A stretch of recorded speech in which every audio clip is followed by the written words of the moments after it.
За та бүхэнд энэ өдрийн мэнд хүргэе. Хүүхдээ ойлгоё подкаст энэ удаагийн дугаар эхэлж байна.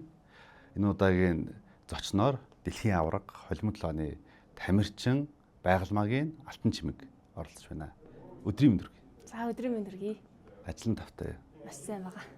Оюутан болсон гэсэн. Тий. Хаан сурж байна? Их засаг аюулгүй байдал хууль зохиолын сургуульд сурдаг. Одоо эдгээр курс болсон. 3 дугаар курс. Бэлтгэлээ хийж байна. Давхар хийж байгаа. За бэлтгэл тавтай.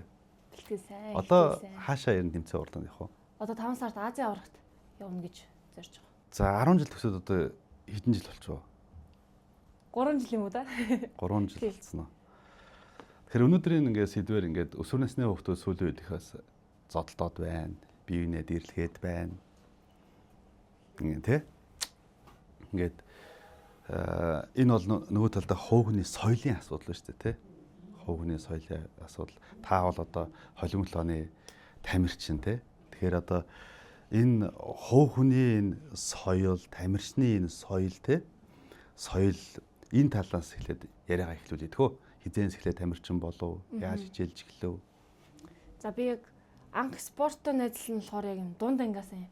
Чөлөөт бүхөр хичээлж үзгээд тэгэнгүүт яг тэр үедээ ингээд чөлөөтөр бол яваагүй. За энэ спорт бол минийх биш юм байна гэд өөрийнхөө ингээд сонирхлыг хайж хагаад 9-р ангид орж ирээ таквондогоор хичээлсэн. Тэгсэн чинь араас нь корона гараад. Тэгээ нөгөө миний спорт маань ингээд цавсарлаж байгаа байхгүй юу. Тэгээ яах вэ хөө гэж хагаад коронавирус дууссан тэгсэн чинь ахлахаа ангид орлоо. Тэгээ яг тэр үедээ тухайн үедээ нөгөө таквондо болцсон ч гэсэн нөгөө араас нь өөр спортоор хичээлэх бас боломж гарч ирж байгаа байхгүй юу. Тэгээ ээжтэй хэлсэн чи ээж болохоор намайг ингээд айгуу гоё дэмжээд нөгөө төлбөрийн мандлуу хувцсыг минь аваад тэгээд давхар таквондо, жижигзүү, бокс нөгөө 3 спортоор явчихж байгаа.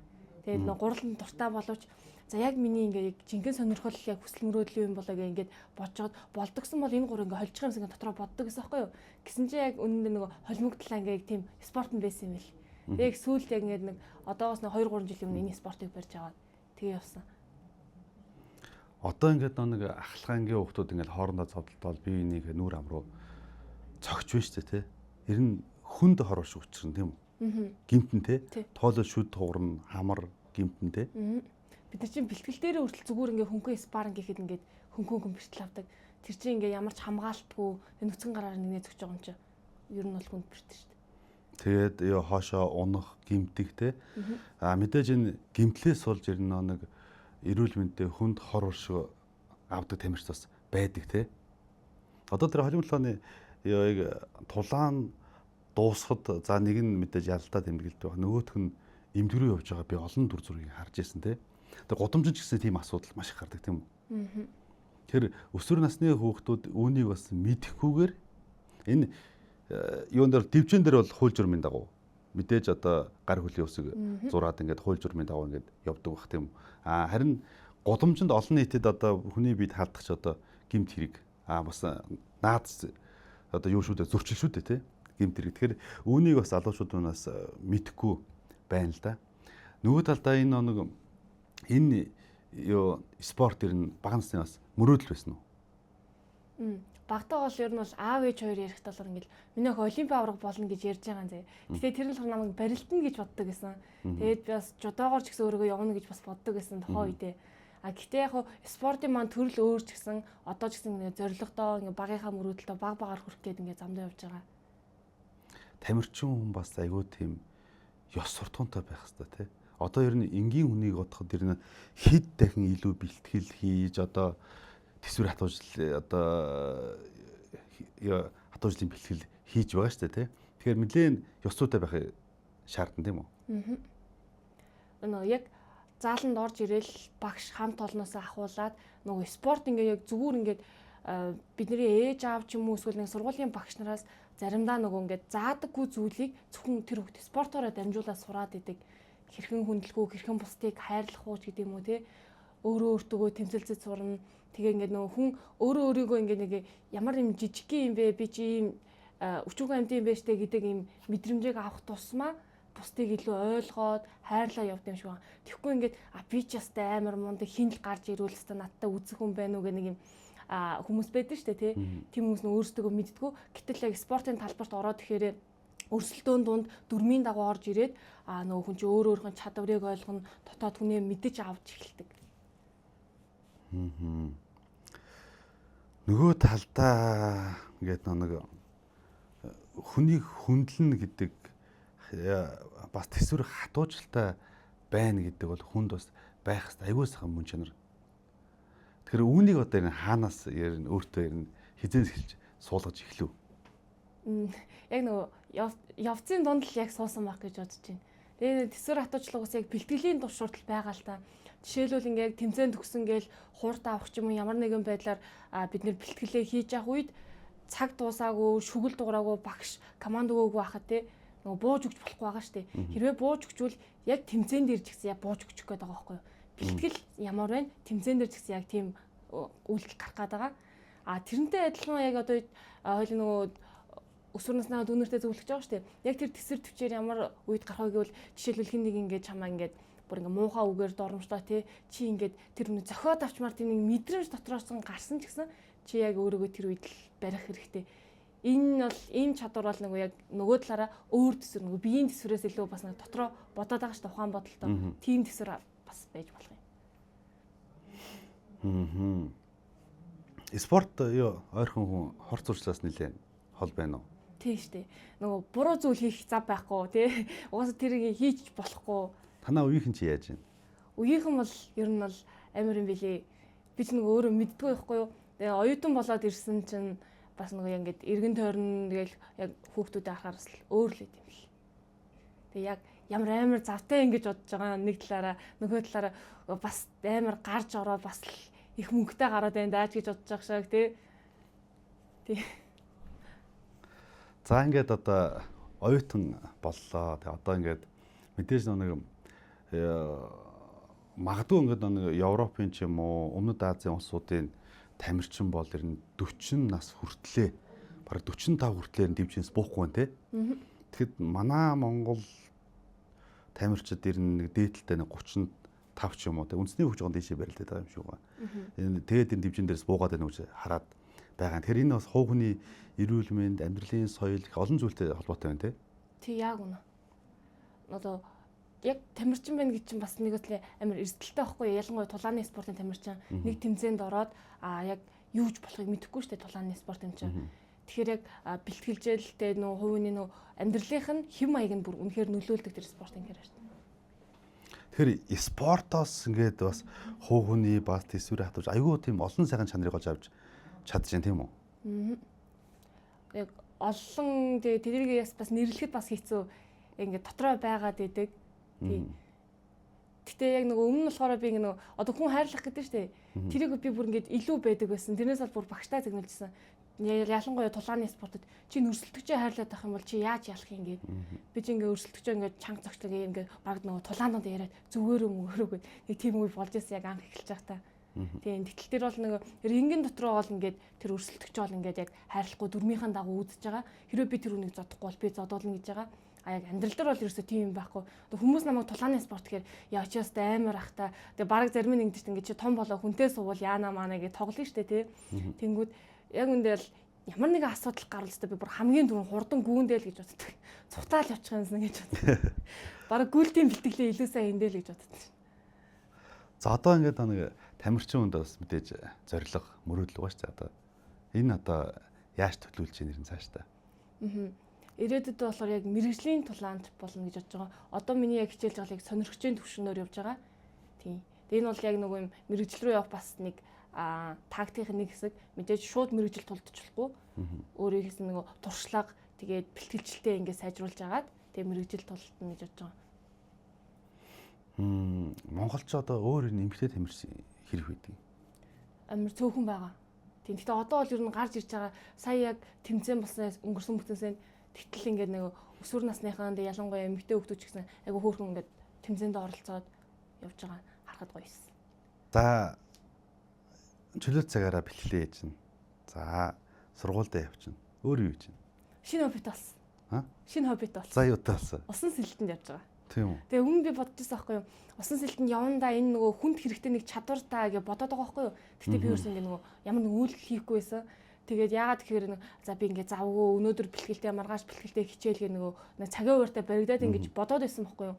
Тэгсэн чинь амжуулж болж илээ. Тэгээд яг усан сэлт маань өөрөө давхар нөгөө надад айгуу гоё recover сэргэлт болоод ирсэн.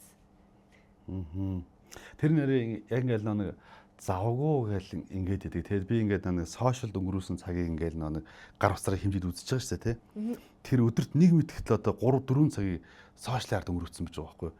Тэрнийг одоо автобусанд ч юм уу, тэгээд гэртээ арих замдаа ч юм уу. Тэгэл ер нь зай завсар гарах хүртэл нэг утсаа шагаагаад идэг нэг тийм одоо мэдхгүй тийм өөрийн мэдлгүй тийм суудсан байна уу гэж харж. Тэгэхээр тэр юунууд юу яагаад тэгэхээр олон бас сул цагууд бас гарах юм байна да гэж харж ирсэн.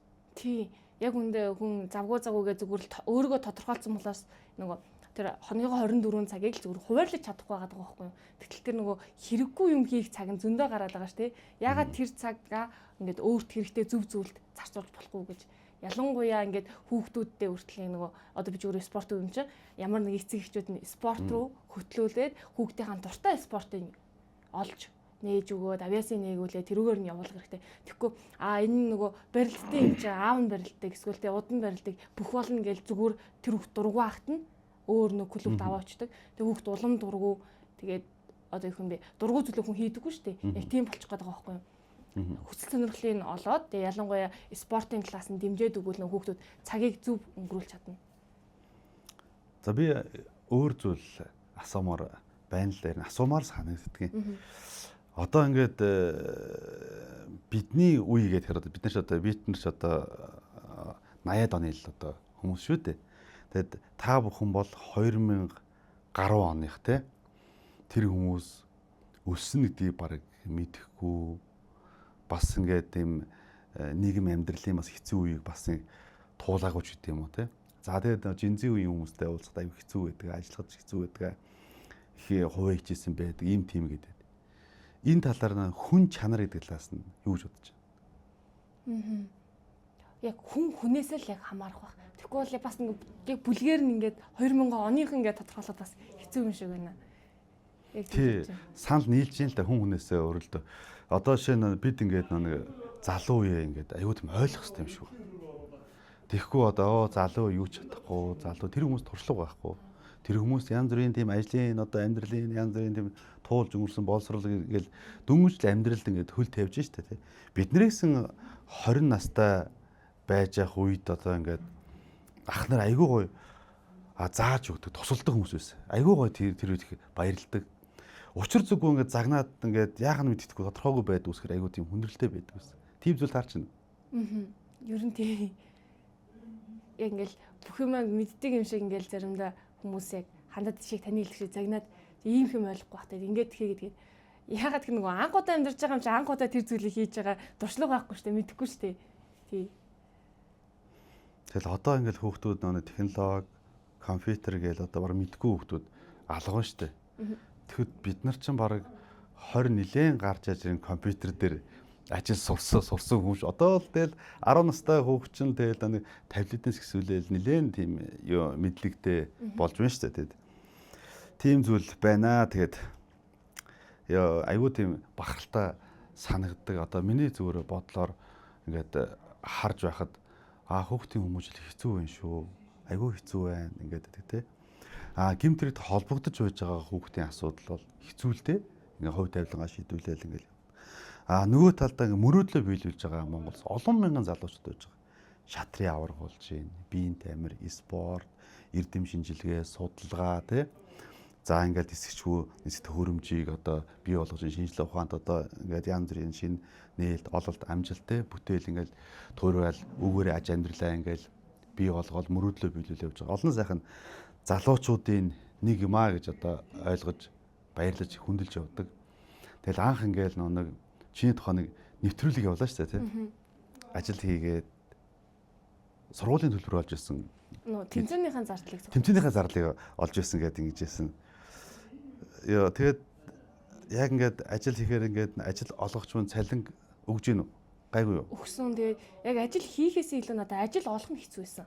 Тийм үү? Бүр ажил олох нь ягаад тэгэхээр нөгөө за нэгдүгээр насын заа чин тэгээд нас хүүс мэдээж хамаатай. Тэгэнгүүтээ цалин бол яг ингээд дундажлаад олчж байгаа шүү дээ. Гэхдээ яг нөгөө ихэнх нь эрэгтэй хүмүүсийг аавна гэдэг нь надад хэцүүсэн байхгүй юу. Тэгээ би ингээд ажил олдохгүй эмэгтэй хэрэг зүгээр л нөгөө угаагч хийдэг. Би өмнө угаасаа хийдэг байсан л та. Гэхдээ нэг арай илүү өөр юм хийж үзьегээд Тэгээ хайгаад идсэн чинь блогны үйлдвэрт ажиллана гэдэгс аахгүй. Тэгэл залгаал ингээд эмэгтэй хүүхд авах уу гэдэг чинь хүрээд ирээл гэсэн. Тэгээ би дараа нь ажилдаа орчоод нөгөө эгч нартайгаа ярьжсэн чинь энэ ажлыг ч угаас нөгөө эрэгтэй хүмүүстэл голоод идэм юм аа. Цалингийн ч гол нь ажлын ч гол нь гэдэг тэгэжсэн аахгүй. Хүний одоо хамгийн залуу нас бол ингээл 16-7-оос ихсүүлээл те 40-50 хүртэл ч юм уу те айгуу эд ингээд гоё хийж бүтээх нас байна шүү дээ те. Тэр энэ амжилтанд хүрэхэд одоо яг нөлөөсөн хүн яг хэн бэ? Ном уншаад ингээд одоо гайхалтай болчихоо, нэг бол зураг үзчихв, найз нөхөд зөвлөчв, аав ээж зөвлөчв. Өөрийн хичээл зүтгэл бол мэдээж маш их байсан байх. Миний хувьд багш нар маань нөгөө яг гэр бүлээс илүү багш нар маань намайг ингээд айгуу нөгөө спорт орж ирэхэд зөв чиглүүлж чадсан. Тэгээд надад спортын техникээс гадна яг нөгөө хувь хүнд маань ингээд нөгөө одоо би чинь 16-7-тай адилхан нэг өсвөрний сэтгэл зүйн ингээд онцлоготой байгаа шүү дээ. Тэр үед маань намайг ингээд зөв чиглүүлсэн, надад итгэл өгсөн, тэгээд намайг зоригтой болгосон хүмүүс бол миний багш нар. Тэр нь хүүхэд насаа хаана өнгөрөв? 10 жил хаана төгсөв? 10 жилдээ нийслэл ерөнхий боловсролын 9-р бүрэн дунд сургуулийг төгссөн. Тэгээд хүүхэд настай тэгэл гэртээ нэг бусад хүүхдэд адил тоглоол те гудамжинд өнгөрч ирсэн. Хөөш манай сургуулийн хүүхдээ шүү дээ. Ханы материалын 9-р сургууль. Одоо ингээд харамсч явдаг зүйл ингэдэг. Дөнгөж ингээд өсвөр насны охид хөвгүүд ингээд бусдын зүйлийг хулгаалаад хүн зодоо те жижигхэн тийм уулан тийм шалтгаан бол нэг том шалтгаан биш. Миний найз охин руу харлаа, гар утас авлаа, инглээд хэлээ гэж жижигхэн зүйлс болоод ингээд би нэгэ зодож одоо ингээд гимор очруулаад ингээд эрүүгийн хууль заасан ялц юм ингээд авч байна л та. Тэр энэ бол нөгөө талдаа нэг хүний хувийн соёлын асуудал, хүмүүжлж олон асуудал. Тэгэхээр мэдээж ингээд чиний ингээд дүүнер шиг одоо хүүхдүүд 10 жил сурж байна. Тэгэхээр мэдээж тамирчин хүний хувьд мөрөөдлөө биелүүлж яваа одоо хүний хувьд бас дүүнертэй бас зөвлөч гэж хүсэж байна. За ингээд одоо тэгвэл намайг дүүнер маань сонсож байгаа бол та нар маань эхлээд өөрийнхөө гоё нэг юм хүсэл мөрөөдлийг гоё тодорхойлоорой, зоригтой болоорой. Зоригтой хүн чинь ингээд тэр зоригтой хүрэхийн тулд ямар нэгэн саад бэрхшээл гарвал тэрийг ингээд зүгээр давхыг хичээдэг. Зориггүй хүмүүс нь болохоор арай нэг өөрөө нэг саад бэрхшээл биш ч гэсэн за цагийг яаж өнгөрүүлэх вэ? Юмыг боддоггүй. Одоо зоригтой болохоор ингээд зориг нь тодорхой учраас тэр зам руу чигээрээ явж байгаа. Зориггүй юмыг бодохгүй үйлдэл хийгээд байдаг байхгүй юу? Ингээд нэг хүнд нэг хүч гэдэг юм уу те? Би одоо 15 6 жил ажиллаж байж за би одоо л нэг цагдаагийн мэрэгчлэн болсон юм байна гэж би бодож байлаа л да бас ингээд цагдаагийн аль албантай ажиллах бодолтой ч юм уу те. Тэгэд одоо хүн нэг одоо би нэг энэ спортод бас нэг орох юм бол тодорхой нэг амжилт гаргачих юм байна гэж хууг нэг мэдрэмж төрдөг шүү дээ. Хүч одоо те итгэл төрдөг те. Энэ итгэл хаанаас гараад ирэв? Энэ уулан бол уртуу гэлтэй. Гэхдээ яг эхлүүлч нөө цэцлэг төрөлн дээр гүүгээ явж исэн. Тэгс чинь манай нэг амар төвшин гээд манай ах үедээ авраг ах маань ингээд нэг хүнийг лапанд аваад зогсож байсан байхгүй юу? Би тэр үнийг тухайн үедээ танихгүй ч гэсэн яг гүйжчихэд ахаа би лапанд орж болох уу гэж хэлээд өө тэгэлгүй ах уу гэл ах маань нэг намайг анх удаа харж байгаа танихгүй хүмүүртлөө над руу бүр ингээд бүхийгөө яслаа заяа. Өөс гэж яслаа. За сайнуд өмнө тэг гэл бүр айгүй илдгээр хүлээж аваад тэгээ намайг ингээд лапанд авсан байхгүй юу? Яг тухайн үед нь бодчихсон чи ах дараа нь хэлж байгаа. За миний доод ингээ гоё өөрөө клуб болоорой, өөрийгөө хөгжүүлээрээ. Тэгээд ингээд гоё дэлгүүн болоорой, чи дэлгүүн бол чадна гэд надад танихгүй хүн тэгээ хэлж байгаа байхгүй юу? Яг тэр үед нь би бүр ингээл нөгөө яг 16 лот өгч зүрхэн дотор жиг нөгөө гал ингээ асч байгаа шүү дээ. Ямар гоё хүн бэ? Ямар гоё үг вэ гэл. Тэгэл яг ахын хэлснээр нөгөө клубээ олж зорж очиод багштайгаа уулзаал. Тэгэл яг тухайн үеэс ер нь бол холимогдлаа гэдэг спорттойгоо найзлсан да. Тэгээ нөгөө зааландаа ирсэн. Тэгээ би чи нөгөө өөрөө спорт хичээлдэг болохоор шууд гамбаа агчтраа орж ирэхдээ нөгөө зааландаа өс гэл ёслол орчихгүй юу. Тэг чи багш ингээл яг наа чи ингээл үүдэн ингээд хараа сууж идэн тэгснэ. За чи угаасаа спортоор хичээлдэг хүүхэд юм байна. Энэ зааланд 10 хүн орж ирдیں۔ Тэгээ нэг л тамирчин болдیں۔ Заримдаа аруулаа тамирчин болдгүй юм. Тиймээс хоёулаа хичээн зүтгэн чи чадна гээл урам зориг өгөөл багш маань намайг энэ замтай бас шууд чиглүүлж өгсөн. Гайхалтай те хүний зориг хичээ зүтгэл гэдэг зүйл хүнийг те хаанч хүргэх юм те. Би нэг ингэж боддог гэсэн. За Монгол улс чинь жодоо үндэсний бүх чөлөөт бөхөөр ингээл одоо үндэсний бүхий маш олон тамирчид байгаа тий. Жодоо чөлөөт бөхөөр дэлхийд төв дэлхийд олимпийн амжилт гаргаж байсан. Тэгээ би ингээ холимот тулаанаас эмэгтэй хүн одоо амжилт гаргана гэж би ерөөсөө бодож байгаа. Тэгэл би за 3 билүү 4 жилийн өмнө тэр бичлэг үзэж байсан. Тэр нэг ажил хийгээд зардлаа олж байсан гэдэг. Ямар айгуу тийм хичээл зүтгэлтэй юм бэ? Ямар гоё юм бэ гэж бодож байлаа. Тэгэл нэг амьдралд хичээл зүтгэл гэдэг зүйл дандаа ингээд шагнаж явах юм тий. Тийм багш дандаа л тахгүй зүтгээдээ гэл. За баярлалаа. Тэгээд үнэхээр тийм одоо энгийн боловч ингээд бас хүүхд залуучдын тухай сайхан яриа өрнүүлсэн танд баярлалаа. Тэгээд спортын өндөр амжилт хүсье. Сургуулийн амжилтаа төсөөрөө Монгол улсын хүүхд залуучуудын одоо тод дуу хоолой болно тий. Ингээд бусдын одоо мөрөөдөл болж ингэж жижигтэр сайхан амжилт гаргаж явж байгаа дүүдээ амжилт хүсье. Тэгээд мэдээж ингээд нэг спортын зам бол хатуу. Одоо бүх зам мөрн чулуун дардан байж олимпийн авраг болоороо тэгээд нэг гард магна кинон дээр тааман биднийгээ олон жил баясгараа гэдэг шиг те. Олон жил биднийг одоо баясгараа. Тэгээд сая одоо алтан жимэг тамирчин маань хэллээ. Ерөнхийдөө те хүнд холын одоо зориг байхгүй бол ойрын зовлон оршдог юм а гэж тэгээд өндөр амжилт хүсье. Тэгээд бидний урилгыг хүлээн авч хүүхд залуучууд маань ярилцах юм боломж олгосон танд маш их баярлалаа. Амжилт хүсье. За баярлалаа урьж оролцуулсанд баярлалаа.